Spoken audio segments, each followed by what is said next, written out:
함께 읽었던 이제 에베소서 5장에 기록된 이 말씀을 통해서 하나님 주시는 은혜를 우리가 이 시간에 함께 나누기를 원합니다. 우리 계속 말씀을 이렇게 나누고 있지만 여러분, 에베소서 말씀은 이 바울이 설명하는 교회론, 다시 말해서 교리에 대한 책이지만 이 에베소에는 이론으로 그냥 끝나는 것이 아니라 실제 삶 속에서 교회는 어떤 삶을 살아야 되는가, 삶에 대한 이야기도 기록을 하게 됩니다. 그래서 우리 에베소서 4장부터 5장까지 연결되는 이 말씀은 본격적인 이 교회가 어떤 삶을 살아야 되는가 하는 삶에 대한 이야기를 계속 설명을 하게 됩니다. 그래서 제가 이것을 바울이 설명하는 율법에 대한 해석이라 또는 율법 설명이라 제가 그렇게 설명을 드렸습니다. 여러분, 우리가 하나님의 이 구원 계획을 따라서 예수를 믿고 구원은 받지만 사실은 우리 삶은요, 하나님 법대로 살아야 됩니다. 하나님 말씀대로 살아야 말씀에 기록되어진 복을 받게 되는 것이죠. 그래서 바울은요, 이 구약에 이미 기록되어진 이 말씀들을 따라서 우리 교회는 또 성도는 어떤 삶을 살아야 되는지를 말씀을 중심으로 설명을 하게 되는 겁니다. 그래서 율법에 대한 삶, 또 말씀대로 순종하는 삶이 교회에 반드시 있어야 된다라고 말씀을 하게 되는 거죠. 그러므로 이 바울의 이런 가르침은 이 단순한 바울의 생각이 아니라는 거예요. 또 바울의 주장도 아니고요, 하나님의 말씀에 기록되어진 것을 설명하고 있는 겁니다. 여러분, 하나님 말씀이 우리 삶 속에 이렇게 실천되어져야 말씀에 기록되어진 복을 받게 되는 그런 성도가 되어진다는 것이죠. 그래서 여러분, 이 하나님 말씀의 핵심이 뭐냐? 구약에서 내가 레위기를 제가 설명할 때 계속 말씀을 드렸지만 말씀의 핵심은 거룩이라는 게 거룩. 이걸 잊어버리시면 안 됩니다. 구별되는 삶입니다. 내가 거룩하니 너희도 거룩할지니라. 레위기 11장 45절 말씀. 이게 성경 전체 핵심이에요. 하나님이 우리들에게 법을 주실 때는요, 죄인들에게 주신 거예요. 그래서 이 법을 순종할 때 죄에서 구별되는 자가 되는 거다. 그게 복이라는 거죠. 그래서 율법의 핵심을 알게 되어질 때에 하나님 마음과 뜻을 알게 되어지는 것입니다. 그래서 바울은요, 이 거룩하게 되는 것을 해석할 때 하나님을 본받는 자가 되라라고 설명을 하게 되는 것입니다. 여러분, 이 바울이 표현하는 이런 표현들이 바로 율법에 대한 해석이죠. 율법에 대한 적용이라고 볼 수 있습니다. 내가 거룩하니 너희도 거룩할지니라는 율법을 너희는 하나님을 본받는 자가 되라. 그게 지난주에 에베소 5장 1절에 나왔던 말씀이죠. 이렇게 하나님 말씀대로 순종하는 삶을 살기 위해서는 하나님의 뜻이 무엇인지를 우리가 이해를 해야 되죠. 그리고 성령의 충만함을 받아야 된다라고 바울이 설명을 하게 됩니다. 그래서 우리 지난주에 에베소 5장 1절에서 21절까지, 오늘 22절부터 읽었죠. 21절까지 하나님을 본받는 자가 되려면 첫 번째가 사랑으로 행하는 자가 된다. 사랑을 따라 행하라. 말씀은 핵심은 거룩이지만 실천하는 면에서 나오는 핵심은 사랑이라는 거예요. 사랑을 따라 행하라. 그리고 두 번째가 세상같이 음란한 삶을 살지 말아야 될 것을 말씀을 하게 됩니다. 세상은 욕심과 또 우상과 음란, 그러니까 욕심을 따라서 인간의 힘으로 안 되니까 이제 신적인 것을 요구할 때 우상을 만들게 되고, 우상을 따라가다 보면 음란한 삶을 살게 되어지는, 그게 그 당시의 현실의 모습이었다는 거죠. 그렇게 살면 안 된다. 그렇게 살지 않으려면 하나님의 뜻을 이해해야 되고 성령의 충만함을 받아야 된다라는 말씀을 바울이 하게 되는 것이죠. 그게 5장 18절부터 나오는 말씀이에요. 술 취하지 말라. 이 세상에 취하는 것이죠. 이는 방탕한 것이니 오직 너희는 성령의 충만함을 받으라. 바울이 그렇게 말씀을 합니다. 그리고 오늘 22절부터 이 가정과 교회에서 또 직장에서 성도의 삶은 어떻게 살아야 될 것인가 하는 것을 설명을 하게 됩니다. 여기서 중요한 것은요, 여러분, 교회 공동체의 삶이 교회에서 그냥 끝나는 게 아니고요, 이게 가정과 직장과 세상으로 연결되어야 된다 하는 것을 말씀을 하게 되는 겁니다. 여러분, 성도가 말씀대로 살기 위해서는요, 하나님 말씀을 이해하고 또 성령의 충만함을 받았다면 가정에서도요, 똑같이 이런 변화의 삶이 나타나야 된다. 우리 교회 성도들이 이것을 제일 잘 못하는 것 중에 하나예요. 교회에서는 사람들이 모여 있고 다 이렇게 보고 있기 때문에 또 직분을 받아서 잘 하는 것처럼 보이는데, 흩어지면 가정에서나 직장에서는 개인의 삶을 살아갈 때는 이런 믿음으로 살려고 하는 이런 생각이 많이 없어진다는 거예요. 이게 이중생활이 되어버리는 거죠. 그래서 하나님을 믿는 성도라면 하나님 말씀을 알아야 되고, 그것이 교회에서 배움이 되었다면 가정과 직장과 세상으로 연결돼야 된다. 바울이 지금 율법 설명을 하면서 그 이야기를 하게 되는 것입니다. 그래서 오늘 22절부터 나오는 이야기는 가정생활, 그리고 직장생활, 또 세상에서 교회의 삶, 성도의 삶에 대해서 말씀을 하게 되는 것입니다. 그래서 여러분 5장, 6장에 걸쳐서 성경적인 가정의 원리, 또 성경적인 직장의 원리를 설명하고 있다고 여러분 생각을 하시면 되겠습니다. 그래서 오늘 5장 22절부터는 가정 안에서도 부부에 대한 원리, 부부의 삶에 대해서 말씀을 하게 됩니다.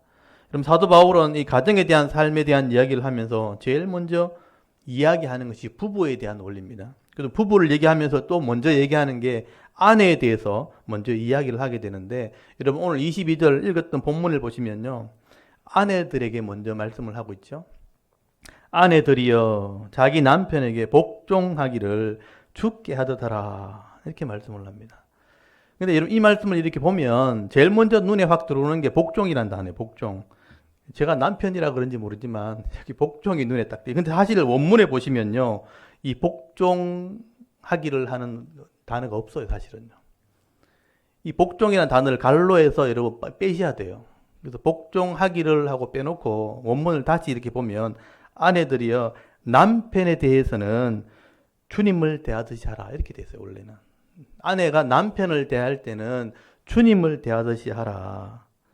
바울이 지금 이 아내가 남편을 대하는 자세를 지금 설명하고 있는 거예요. 바울이 지금 이 아내의 자세를 설명하면서 이걸 비유로 설명하면서 교회와 예수 그리스도의 관계를 통해서 설명을 하게 되는 것이죠. 그래서 이 부분을 잘 보셔야 됩니다. 그래서 아내가 남편을 대할 때 주님을 대하듯이 하라, 이렇게 말씀을 시작하게 되는 거죠. 여러분 이 말이 무조건 이렇게 아내는 남편을 복종해야 된다 이런 말로 오해하면 안 되겠죠. 잘 보셔야 됩니다. 보통 우리는 이렇게 쉽게 그냥 이렇게 써놨으니까 봐라, 아내는 남편 복종하라고 그랬잖아, 이렇게 쉽게 이해하기 쉽지만 사실은 그 얘기가 아니에요. 어떻게 대해야 되는지를, 그 원리를 지금 설명을 하게 되는 것입니다. 지금 바울이 뭘 말하려고 하냐면 23절을 한번 보십시오. 이는, 이게 왜냐하면 죽게, 아내가 남편을 대할 때 죽게 하듯 하라. 왜냐하면 남편이 아내의 머리됨이 그리스도께서 교회의 머리됨과 같으니 그가 바로 몸의 구주시니라. 지금 부연 설명을 하고 있는 것입니다. 바울은 지금요, 예수 그리스도가 교회에 이렇게 머리 되는 관계가 있다, 관계를 지금 설명하고 있는 겁니다. 그래서 남편과 아내의 관계를, 이런 관계를 통해서 설명을 하게 되는 거죠. 여러분 예수 그리스도가 교회의 머리 될 수 있는 이유가 뭐냐면 거기 23절 끝에 보시면 그가 몸의 구주가 됐다라는 단어가 제일 중요한 거예요. 구주, 구원자. 머리와 몸은 떼어 놓을 수 없는 관계를 얘기하는 거예요. 근데 교회가 몸인데 이 교회의 머리가 되신 분이 구주가 되었기 때문에 그런 관계가 되는 거다. 좀 뒤집어서 얘기하면 이 교회는 예수 그리스도를 구원자로 고백을 해야 되고 구원자로 믿어야 된다는 거죠. 다른 말로 하면 이 교회는 예수 이름 위에는 다른 구원자가 없잖아요. 예수님만을 구원자로 믿어야 된다. 그래서 머리가 되는 거다라고 설명을 하는 것이죠. 그래서 예수님과 교회 관계는 머리와 몸된, 반드시 머리가 되어야 되는, 구원자가 되어야 되는 그런 관계를 가지고 있다. 그래서 바울도 아내를 이런 식으로 설명을 하게 되는 것이죠. 아내도 남편을 구원자를 섬기듯이 붙어 있어야 된다. 남편만을 붙들어야 된다라는 개념이에요. 남편만 바라봐야 된다. 사실 이게 제일 핵심되는 얘기죠. 좀 더 쉽게 얘기하면 아내는 딴 데 눈 돌리면 안 된다, 이런 개념이에요. 교회는 예수 그리스도를 믿어야 구원받는 것처럼 아내는 남편만 바라봐야 된다. 이게 자세를 지금 설명하고 있는 것입니다. 왜 그러냐면요, 그 당시의 상황이 우상과 음란에 있는 상황이에요. 여러분 5장에 보시면요. 5장 거기 3절 한번 보십시오. 여러분 너희는 세상처럼 살아가지 마라. 음행과 더러운 것과 탐욕을 너희 중에 이름조차 부르지 말라. 그 당시에 문화가 음란의 문화예요. 우상을 섬기는 문화, 음란의 문화, 다 이렇게 음행을 하는 그런 문화. 그리고 4절에서 보시면요. 누추한 말, 어리석은 말, 희롱의 말 마땅치 않다. 5절에 보십시오. 너희도 정령이 이것을 알거니와 음행하는 자나 더러운 자나 탐하는 자나 우상 숭배하는 자는 다 그리스도와 하나님 나라에 기업을 얻지 못한다. 이 얘기는 그 시대가 그런 우상과 음란의 문화가 있는 시대예요. 그래서 아내가 남편을 대할 때 다른 신을 섬기는 것처럼 그렇게 하면 안 된다는 거죠. 교회가 구주를 믿는 것처럼 남편만 바라보는 그런 자세가 있어야 된다. 무슨 말인지 이해되시죠? 남편만 바라보는 그 자세가 있어야 아내는 아내로서 사랑을 받게 되어지는 것이다. 남편을 신뢰하고 존중하는 마음이 먼저 있어져야 그 아내는 사랑을 받게 되는 거예요. 그래서 귀하게 여김 받게 되는 것이고 대우를 받게 되고 복을 받게 되는 것이다. 그래서 여기 복종한다는 말이요. 거기 24절에도 한번 보십시오. 24절. 그러므로 교회가 그리스도에게 하듯 아내들도 범사에 자기 남편에게 복종할지니. 여기는 복종이라는 단어가 들어가요. 그래서 이 복종이라는 단어가 중요한 건데요. 이 복종이라는 단어가 뭐냐 하면 두 개의 단어가 합쳐진 거예요. 휘포, 그러니까 무슨 아래에서 이런 뜻, 휘포, 그 다음에 타소라는 뜻인데, 이게 이제 뭐 집을 정리한다, 일한다, 뭐 이런 단어예요. 그래서 어떤 소속 아래에서 일을 하는 사람, 이런 뜻이거든요. 그래서 복종한다는 개념이 이제 무조건 말을 들어라 이런 개념이 아니고 소속되어졌다 이런 개념이에요. 어떤 소속 아래, 어떤 존재 아래에서 함께 일하는 존재가 되었다. 그래서 그 남편 소속이 돼야 된다 이런 개념이거든요.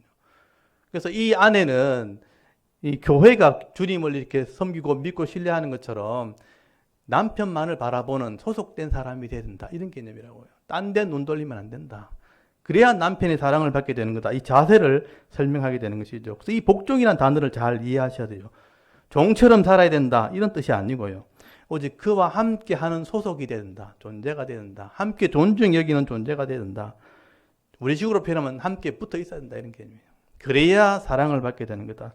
여러분 이 말은요. 교회가 예수 그리스도란 머리에 온전히 붙어 있을 때, 구주로 온전히 섬기게 되어질 때, 주님을 섬기고 봉사할 때 교회로서 복을 받게 되는 것처럼 아내도 남편에게 온전히 소속된 자가 된다.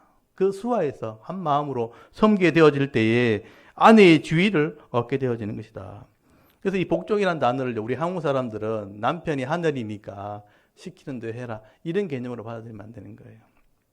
온전히 소속된 그런 사람이 된다.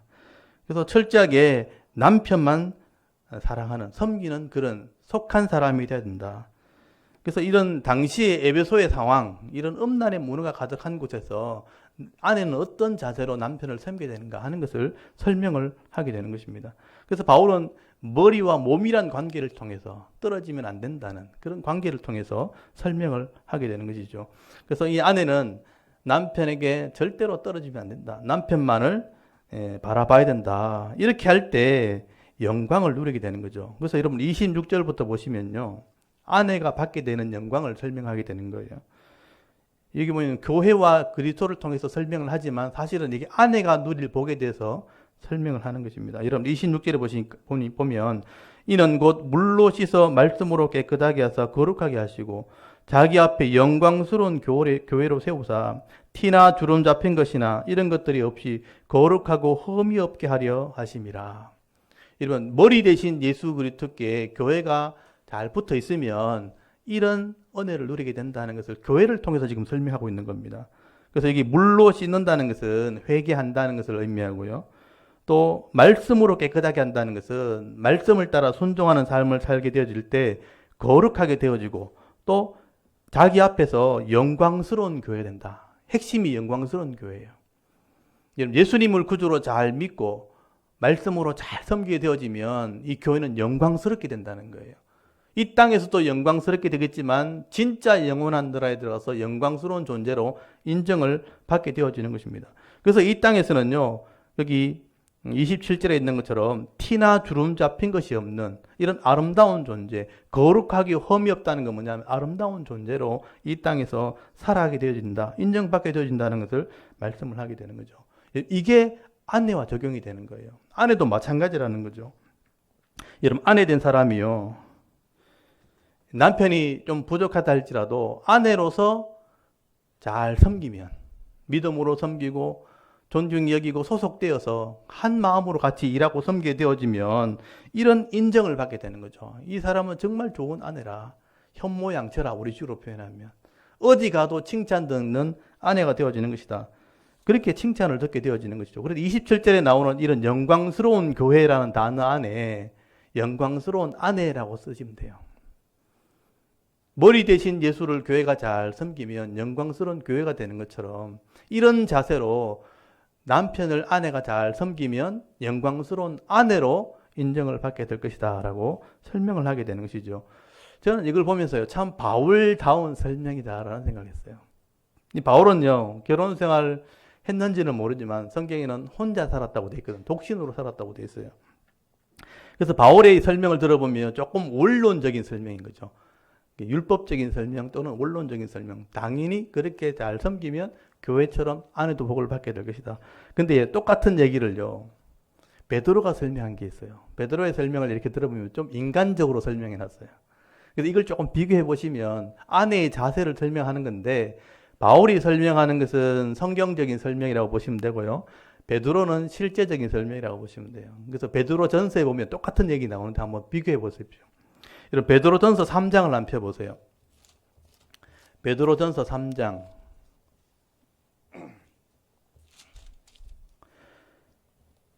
380페이지, 신약성경 380페이지, 베드로전서 3장 1절에서 4절까지, 여기도 베드로도 똑같이 아내에 대한 이제 신앙의 자세를 설명하고 있는데 한번 읽어볼까요? 베드로전서 3장 1절에서 4절까지를 우리 같이 한번 읽어보겠습니다. 시작. 아내들아, 이와 같이 자기 남편에게 순종하라. 이는 혹 말씀을 순종하지 않는 자라도 말로 말미암지 않고 그 아내의 행실로 말미암아 구원을 받게 하려 함이니, 너희의 두려워하며 정결한 행실을 봄이라. 너희의 단장은 머리를 꾸미고 검을 차고 아름다운 옷을 입는 외모로 하지 말고 오직 마음에 숨은 사람을 온유하고 안정한 심령에 속지 아니할 것으로 하라. 이는 하나님 앞에 값진 것이니라. 아멘. 똑같은 설명이죠. 느낌이 좀 다르죠. 베드로가 바울하고 똑같이 아내들아 남편에게 순종하라 이렇게 돼 있죠. 이 순종하라는 단어가 아까 휘포타소, 그러니까 복종하라는 단어가 똑같은 단어예요. 근데 거기는 복종이라고 써놓고 여기는 순종이라고 써놓으니까 느낌이 좀 다른 거예요. 사실 이 원어에는 똑같은 단어인데 아마 성경을 번역한 사람도 바울에게 쓸 때는 복종이라는 단어를 번역을 해놨고, 베드로는 똑같은 단어인데 순종이라는 단어를 써놓으니까 좀 더 부드럽게 느껴지는 거죠. 번역자도 아마 바울과 베드로가 좀 달랐다, 아마 그렇게 생각을 했던 것 같아요. 이 베드로는 이 설명을 잘 들어보면요, 아내가 이 남편에게 순종을 하되 행실로 그렇게 순종해야 된다, 그렇게 돼 있죠.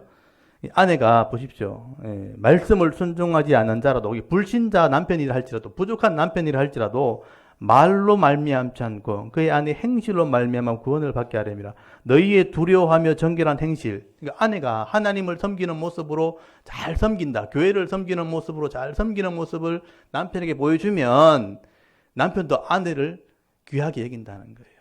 그렇게 설명을 하고 있는 거죠. 똑같은 얘기인데 좀 다르게 설명하고 있죠. 불신 남편이라도 믿음으로 잘 하는 걸 보면 남편이 아무 소리 못할 거다, 아내의 말을 잘 들을 거다, 그렇게 설명하는 거예요. 그리고 외모를 치장할 때도 검이나 아름다운 거 꾸미지 말고, 왜냐하면 세상 사람도 그렇게 한다는 거예요. 검이나 아름다운 것으로 꾸미지 말고 마음에 숨은 사람, 내 속 사람을 온유하고 안정한, 이 안정한이라는 것은 조용한 이런 뜻이에요. 조용하게 주님을 섬기듯이 말씀으로 잘 마음을 단장하면 하나님 앞에 그게 값진 것이 되는 것이다. 값진 것이 된다는 게 뭐 귀하게 여김받는다는 거예요. 아내가 믿음으로 잘 섬기며 교회를 섬기듯이 남편을 잘 섬기면 귀한 대우를 받게 되어지는 것이다. 사실은 같은 설명을 하고 있는 건데 조금 다르게 느껴지는 것이죠. 이 베드로의 설명은 경험에서 나온 설명이에요. 그래서 느낌이 좀 다른 거죠. 어쨌든 이 바울이나 이 베드로의 요지는 뭐냐면 아내가 남편이 있을 때는 다른데 한눈 팔면 안 된다는 거예요.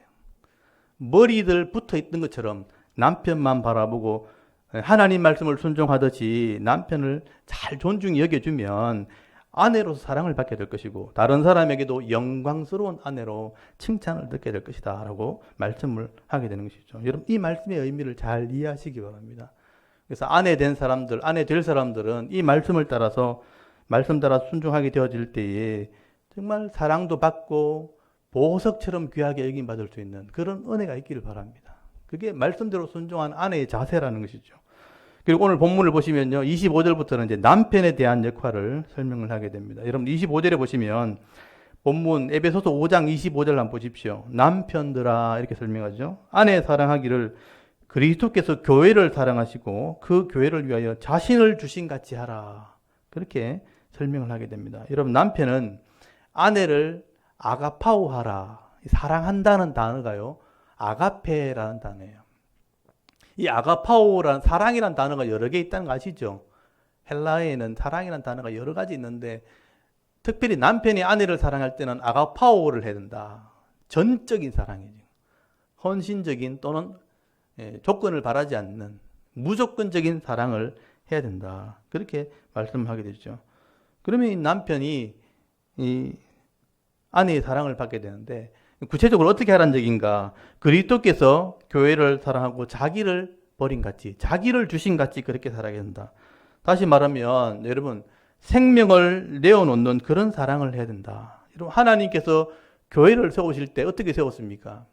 예수님을 이 땅에 보내셨잖아요. 죄인들을 구원하시기 위해서 예수님을 보내가지고 예수의 생명을 내어놓고 교회를 구원하셨죠. 그거는 생명을 내어놓는 사랑이란 말이에요. 그렇게 해서 하나님이 교회를 사랑했던 것처럼 예수님이 교회를 사랑했던 것처럼 남편도 세상에 많은 여자 중에 자기 아내를 선택했잖아요. 그렇다면 내 아내로 구별했다면 나도 생명을 내어놓고 사랑해야 한다는 거예요. 그래야 존경을 받을 수 있다, 사랑할 수 있다라고 설명을 하게 되는 것입니다. 그래서 남편도 마찬가지죠. 내가 내 아내로 이 많은 여자 중에 선택을 했다면 선택하고 난 뒤에는 이 여자 저 여자 딴 여자 쳐다보면 안 되는 거예요. 내 아내만 전적으로 생명을 내놓고 사랑하는 자세가 필요하다. 그래야 남편으로서 아내에게 존경을 받는 거다라고 설명을 하게 되는 것이죠. 이게 남편의 역할이라는 것입니다. 그리스도가 교회를 사랑하는 것처럼 전적으로 생명을 내어놓는 것처럼 그렇게 사랑하고 희생하는 역할을 해야 된다. 그래서 부연 설명을 하는 게 28절이에요. 28절 한번 보십시오. 이와 같이 남편도 자기 아내 사랑하기를 자신과 같이 할지니 자기 아내를 사랑하는 자는 자기를 사랑하는 것이니라. 내 자신을 사랑하는 것처럼 해야 된다라는 설명을 하고 있는 거죠. 바울은 진짜 내 생명을 내어놓아야 된다는 것을 이런 식으로 설명하는 거죠. 나를 사랑하는 것처럼 아내를 사랑한다. 그게 곧 나를 사랑하는 거다. 그걸 또 꼭 설명한 게 뭐냐면 29절이에요. 누구든지 언제나 자기 육체를 미워하지 않고 오직 양육하여 보호하기를 그리스도께서 교회의 함과 같이 하는. 여기 양육이라는 단어와 보호라는 단어가 중요한 거예요. 남편은 아내를 대할 때 양육하듯이 해야 된다. 그래도 보호자 같이 해야 된다. 양육하다는 것은 잘 기른다 이런 뜻이에요. 양을 잘 기르듯이. 보호한다는 건 뭐냐면 품어준다라는 뜻이에요. 내가 이렇게 안아주고 품어준다. 아내를 대할 때 내가 잘 이렇게 새끼를 양육하듯이 그런 마음으로 대해야 된다라고 설명을 하게 되는 거죠. 이것도 바울에 대한 설명이잖아요. 근데 베드로는 또 다르게 설명하는 거죠. 실제적으로 또 설명하는데 베드로의 설명을 한번 들어보면 아까 베드로전서 3장을 다시 한번 펴보십시오. 그래서 남편은 아내에게 어떻게 하라 설명되어 있다면 조금 베드로의 설명, 베드로답게 설명을 하게 됩니다. 베드로전서 3장 여러분 그 7절 한번 보십시오. 7절에 보시면 남편의 자세를 설명을 하죠. 3장 7절 한번 읽어보겠습니다. 시작. 남편들아 이와 같이 지식을 따라 너희 아내와 동거하고 그를 더 연약한 그릇이요 또 생명의 은혜를 함께 이어받은 자로 알아 귀히 여기라. 이는 너희 기도가 막히지 아니하게 하려 함이라. 아멘. 베드로의 설명입니다. 잘 보시면요. 지식을 따라 아내와 동거한다는 말은 뭐냐면 생각 좀 하고 살아라 이런 뜻이에요. 생각을 좀 하고 아내를 대해라. 이 아내는 더 연약한 그릇처럼 그렇게 대해야 된다. 여러분 연약한 그릇이 뭐냐 깨지기 쉬운 그릇이라 그 조심조심 대할 줄 알아야 된다 이런 뜻이거든요. 그래서 아내는요 육체든 마음이든 간에 깨지기 쉬운 그릇 같다는 거예요. 몸도 약하지만 마음도 약하다. 그래서 남편이 좀 생각이 좀 깊고 아내는 빨리빨리 계산해 두니까 말이 좀 안 통한단 말이에요. 말 안 통한다고 막 집어던지고 이러면 안 된단 말이에요. 깨지기 쉬운 그릇이기 때문에. 말 안 통한다고 막 함부로 때린다든지 소리를 막 지른다든지 그렇게 하면 안 된다는 거예요. 그렇게 하면 맞아 그 나오잖아요. 베드로의 말은요. 예, 여기 보면 너희 기도가 막히지 않게 하림이라. 뭐 집어던지고 소리 지르고 나면요 기도가 안 된다는 거예요. 신앙생활하기 힘들다. 그러니까 아내를 대할 때 그렇게 함부로 대하는 게 아니다. 베드로는 그렇게 설명해요. 왜냐하면 베드로 그렇게 해봤거든요. 해보니까 힘들던 거죠. 그 자기한테 손해가 되는 거죠. 한번 보십시오. 막 내가 마음대로 소리 지르고 막 싸우고 했더니 기도도 안 되고 신앙생활도 안 되고 힘든 거. 내가 손해인 거 결국. 바울의 말대로 돌아오면 사랑할 때 자기한테 하는 것처럼 해라는 얘기는 뭐냐면 함부로 하면 손해니까 잘하는 게 낫다. 이해되시죠? 베드로의 설교와 바울의 설교 섞으면 이해가 되는 거예요. 그렇게 대할 줄 알아야 된다. 남편의 자세를 지금 설명을 하게 되는 것입니다. 그래서 이제 베드로의 말대로 하면 생명의 은혜를 함께 상속받는 자들. 이 말도 참 중요한 말씀인데요. 다시 베드로전서 다시 한번 볼까요? 베드로는 짧게 말을 했는데 사실 깊은 얘기를 짧게 설명한 거예요. 여기 3장 7절 중간에 보시면 또 생명의 은혜를 함께 이어받을 자라. 여러분 생명의 은혜가 뭐냐 하면 구원을 말하는 구원. 함께 이어받을 자라는 얘기는 함께 상속받을 사람이라. 여러분 남편과 아내가 함께 구원받아야 되잖아요. 그렇게 함께 구원받을 사람들이기 때문에 좀 아내를 귀하게 여겨야 된다. 이거 귀하게 여기지 않으면 함부로 빡지르고 싸우다가는 함께 상속받을 것을 잃어버릴 수도 있다 이런 뜻이거든요. 그래서 함께 구원받기 위해서는 귀하게 여기라. 이 귀하게 여기라는 표현이 아까 양육한다 하는 말과 똑같은 말이에요. 품어준다, 양육한다, 보호한다 하는 것하고 똑같은 단어예요. 사실 베드로나 바울은 똑같은 설명을 하게 되는 것이죠.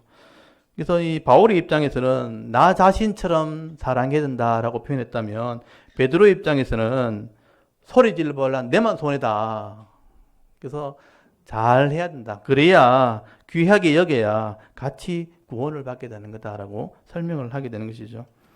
여러분 이렇게 부부가 영적으로도 그렇고 육적으로도 그렇고 복을 받기 위해서는 서로가 존중히 여겨야 된다는 거죠. 그래서 머리 되는 것을 존중히 여기는 것처럼 아내는 그런 자세가 필요하고 남편만 바라보는 자세가 필요하고 남편 입장에서는 생명을 내어놓는 것 같은 그런 보살핌이 필요하다. 그러니까 서로가 존중히 여길 때 서로가 이 땅에서 복을 받게 되는 것이고 행복을 누리게 되는 것이고 진짜 영원한 나라를 상속을 받게 되는 것이다라고 설명을 하게 되는 것이죠. 그래서 바울은 오늘 본문으로 돌아오면 이렇게 서로가 섬길 때 이 땅에서는 행복하게 되는 거다. 여러분 31절부터 33절까지가 이 부부가 섬겼을 때 주시는 복에 대해서 설명을 하게 됩니다. 그래서 31절에 보시니까 그러므로 사람이 부모를 떠나 그의 아내와 합하여 그 둘이 한 육체가 될지니 이 부부를 말하는 거죠. 그 비밀이 크도다. 사실 이 비밀이라는 단어 안에 다 들었다는 거예요. 그 비밀이 크도다. 나는 그리스도와 교회에 대해서 말하노라. 그러나 너희도 각각 자기 아내 사랑하기를 자신같이 하고 정리를 하고 있죠. 아내도 자기 남편을 존경하라. 이렇게 설명을 하게 됩니다. 결국 부부는요. 한 육체가 되어지는 것이다. 신앙도 하나가 되어야 되는 것이고 육체도 하나가 되어지는 것이다. 이렇게 하나 되는 것 안에 엄청난 비밀이 그 안에 있는 것이다. 여러분 부부의 이 복은 비밀로밖에 설명이 안 된다는 거예요. 영적으로도 하나 되어지는 비밀이 있고 육적으로도 하나 되어지는 비밀이 있다. 이 가정에 이런 은혜가 있게 된다라는 것을 말씀을 하게 되죠. 이 바울은요, 부부가 신앙으로 하나 되어지고 육체적으로 하나 되어지는 이 복을 어떻게 설명할 길이 없다는 거예요. 그래서 비밀이라는 말로밖에는 설명할 길이 없다. 이 비밀이라는 말 안에 사실은 모든 게 다 들어있는 거죠. 여러분, 천국을 말로 설명할 수 없죠. 그래서 그걸 비밀이라고 하는 거죠. 그래서 천국의 복을 부부가 누릴 수 있는 거죠. 그래서 부부의 복도 비밀로 설명할 수밖에 없다. 천국의 복을 가정에서도 누릴 수 있다. 그렇게 저는 이해를 하게 되는 겁니다. 저는 그 말은 이해는 돼요. 이해는 되고. 그래서 각 가정마다 어떤 복을 받는지는 아무도 몰라요. 그게 비밀이에요. 그들만의 은혜가 있고 그들만의 복이 있다는 것이죠. 그래서 이것을 교회와 그리스도의 관계를 통해서 설명한다는 것은 천국의 복을 가정에서 누릴 수 있다. 그렇게 설명을 하게 되는 것입니다. 그래서 여러분 이렇게 가정에서 부부가 이런 믿음으로 사랑으로 섬기게 되어질 때 누리는 복을 구약에 보면요. 그림으로 그려놓은 게 있어요. 그래서 시편 128편에 보시면 가정에 주시는 복을 한 폭의 그림처럼 설명을 해놓은 게 있습니다. 그래서 그 부분을 우리 같이 한번 읽어보겠습니다. 우리가 꿈꾸는 가정이 이런 가정이죠. 우리 시편 128편을 오늘 한번 펴보시기 바랍니다. 시편 128편. 시편 128편 우리 1절에서 6절까지 우리 같이 한번 읽어볼까요? 시편 128편을 같이 한번 읽어보겠습니다. 시작. 여호와를 경외하며 그의 길을 걷는 자마다 복이 있도다. 네가 네 손이 수고한 대로 먹을 것이라. 네가 복되고 형통하리로다. 네 집 안방에 있는 네 아내는 결실한 포도나무 같으며 네 식탁에 둘러 앉은 자식들은 어린 감람나무 같으리로다. 여호와를 경외하는 자는 이같이 복을 얻으리로다. 여호와께서 시온에서 네게 복을 주실지어다. 너는 평생에 예루살렘의 번영을 보며 네 자식의 자식을 볼지어다. 이스라엘에게 평강이 있을지로다. 아멘. 이게 가정에 주시는 복을 어떻게 그림으로 표현한 글이라고 보시면 됩니다. 여호와를 경외할 때 가정에 이런 복을 주시는데 수고한 대로 먹게 되는 복이 있게 될 거다. 여러분 가정에서 은혜를 받고 행복한 이 가정은 밖에 나가면 정말 성실하게 일하게 되는 거예요. 그 성실한 열매를 먹게 되는 것입니다. 그래서 형통하게 되어지는 복을 받게 될 거라. 그리고 그 복을 가지고 아내가 가정을 살림을 살 때 결실한 포도나무 같은 이게 부족함이 없는 풍성함을 설명하게 되는 거예요. 여러분 이 남편이 가져와 주는 이런 경제적인 어떤 부를 가지고 아내들이 가정에서 살림을 살게 되는 거예요. 밥도 하고 빨래도 하고 또 자식들의 필요를 채워주는 그 일을 아내가 다 하게 되는 거예요. 그래서 가정이 풍성함을 누리게 되는 것이죠. 그 그림을 결실한 포도 열매 같다. 여러분 여름에 포도나무 열매를 주렁주렁 맺힌 거 보셨습니까? 저는 농사 짓는 이 포도 농사를 짓는 이 집사님 가정 가서 이렇게 신방을 하고 또 포도도 많이 이렇게 얻어먹게 되는데 그 농장에 가보면요. 정말 열매 맺을 때 그 포도 농장에 가면 마음이 막 뿌듯해지는 거예요. 그때는 거봉이라는 포도였는데 그게 막 가득 담긴 걸 보면요. 막 먹지 않아도 배부른 그런 느낌 있잖아요. 그래서 먹을 때마다 행복하고 즐거운 그 이스라엘은 포도 농사를 많이 짓기 때문에 그림으로 그렇게 표현하고 있는 거죠. 하나님이 주시는 이 복을 가지고 아내가 잘 섬기게 될 때 가정은 결실한 포도나무 같은 그런 풍성함과 부족함이 없는 그런 복을 받게 될 것이다. 자녀들은 그 사랑을 입어가지고요. 감람나무처럼 자라게 된다는 거예요. 그 열매가 나중에 기름을 내고 감람주를 내가지고 풍성한 삶을 자녀들이 미래의 꿈을 꾸는 그런 삶을 살아가게 됩니다. 그래서 이 노년의 부모는요, 자녀의 그늘에서 평안을 누리게 되는 겁니다. 그리고 자녀들은 또 자녀를 생산하게 되어지고 또 번성하게 되어지는 그래서 예루살렘의 복을 받게 될 것이다. 영적인 복을 받게 될 것이고 이 땅에서 예루살렘은 천국을 상징하는 거죠. 천국의 복을 누리게 되는 것이죠. 이게 가정에 누릴 수 있는 복이라는 거죠. 그런데 중요한 것은요, 부부가 말씀대로 살지 못하고 또 성령의 은혜로 이것을 지키지 못하면 나중에 그 가정에 주신 복도 잃어버릴 수 있다는 것을 우리가 기억을 해야 되는 것입니다. 그래서 하나님께서는요, 이 부부에게 이런 엄청난 비밀과 같은 복을 준비해 놓으셨다는 거예요. 그걸 성경을 통해서 우리가 이해를 해야 하는 거죠. 근데 안타깝게는 오늘 이 시대에 안타깝게도 이런 성경에 나오는 가정의 복, 은혜를 이렇게 이해를 못 하는 거죠. 그래서 이게 돈으로 다 해결될 줄 알고 착각을 하고 살아가는 사람이 너무 많다는 거예요. 바른 신앙생활, 바른 성경 지식이 없으면 돈이 이걸 해결할 줄 아는 거죠. 그것을 위해서 부부가 바른 섬김을 하지 못하는 거죠. 그래서 돈을 벌기 위해서 아예 결혼을 안 하는 사람도 있고요. 또 결혼을 해도 돈 때문에 딴 주머니를 차기 시작하는 사람도 있어요. 또 돈을 벌기 위해서 맞벌이를 시작하면 자녀들과 누릴 수 있는 이 은혜를 다 잃어버리게 되는 거예요. 돈은 가졌지만 자녀들은 마음대로 되지 않습니다. 그래서 그것 때문에 잃어버린 돈이 더 많아요, 사실은요. 그래서 진짜 은혜도 못 누리고 실제는 돈이 행복을 줄 줄 알았는데 아름다운 가정의 복을 다 잃어버리게 되는 그런 불행한 삶을 살게 되는 거죠. 부모는 부모대로, 자녀는 자녀대로 괴로운 인생을 살 수밖에 없는 것이죠. 정말 누려야 될 복을 어떻게 보면 잃어버리고 사는 것이 우리의 현실의 모습이라고 생각할 수 있는 것이죠. 오늘 이 사도 바울이 말하는 이 에베소 5장에 이걸 원리를 지금 설명하고 있는 겁니다. 여러분, 가정이 이런 은혜를 누릴 수 있다. 이런 말씀대로 사는 삶을 살아야 된다. 교회에서 이 복을 받았다면 가정에서도 복을 받아야 된다는 거예요. 교회가 중요한 만큼 가정도 중요하다. 그 얘기를 지금 하고 있는 것이죠. 그래서 여러분, 아내와 남편이 서로 말씀에 있는 원리를 따라서 서로를 바라봐야 되는 거죠. 존중이 이길 줄 알아야 되고 서로를 사랑하게 되어질 때 이런 아름다운 가정이 세워지게 되는 것이고 하나님께서 주시는 비밀과 같은 이런 복을 누릴 수 있게 된다라고 말씀을 하고 있는 것입니다. 오늘도 여러분 이 말씀을 잘 묵상하시기 바랍니다. 그래서 여러분 가정을 이루실 분도 또 이루실 분들도 이런 아내와 남편의 역할을 잘 이해하셔서 서로를 섬기며 존중히 여기게 되어질 때 가정에 주시는 복을 잃어버리지 않기를 바랍니다. 그리고 여러분 자녀들에게도 이런 지식을 잘 전하셔야 돼요. 여러분 자녀들도 앞으로 이런 가정을 이루어야 될 자녀들 있잖아요. 이런 자녀들에게 이 말씀을 잘 가르쳐서 남은 생애 동안 정말 행복하고 아름다운 가정 또 아름다운 가문을 이루어 나갈 수 있는 저와 여러분의 이런 신앙의 모습, 영적인 모습이 될 수 있기를 주의 이름으로 축원합니다. 아멘. 우리 잠깐 기도드리겠습니다. 하나님, 오늘도 우리가 하나님 앞에 나와 예배하게 하시고